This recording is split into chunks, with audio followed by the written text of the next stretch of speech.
بسم اللہ الرحمن الرحیم۔ شروع کرتا ہوں اللہ تعالیٰ کے نام کے ساتھ جو بڑا مہربان نہایت رحم کرنے والا ہے۔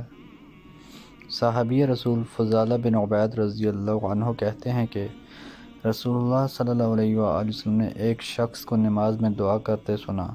اس نے نہ تو اللہ تعالیٰ کی بزرگی بیان کی اور نہ ہی نبی اکرم صلی اللہ علیہ وآلہ وسلم پر درود بھیجا، تو رسول اللہ صلی اللہ علیہ وآلہ وسلم نے فرمایا، اس شخص نے جلد بازی سے کام لیا۔ پھر اسے بلایا اور اس سے یا کسی اور سے فرمایا، جب تم میں سے کوئی نماز پڑھے تو پہلے اپنے رب کی حمد و ثنا بیان کرے، پھر نبی اکرم صلی اللہ علیہ وآلہ وسلم پر درود بھیجے، اس کے بعد جو چاہے دعا مانگے۔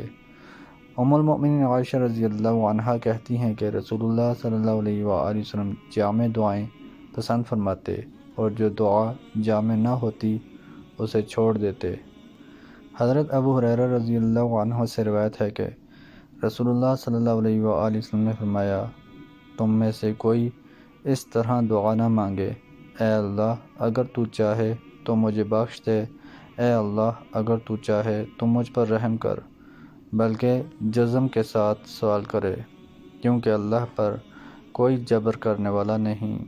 محترم دوستو، اللہ تعالیٰ سے دعا ہے اللہ تعالیٰ ہمیں ان احادیث پر عمل کرنے کی توفیق عطا فرمائیں، اللہ تعالیٰ ہمیں دونوں جہانوں میں کامیابیاں عطا فرمائیں، آمین یا رب العالمین۔ ویڈیو کو ثواب کی نیت سے زیادہ شیئر کریں۔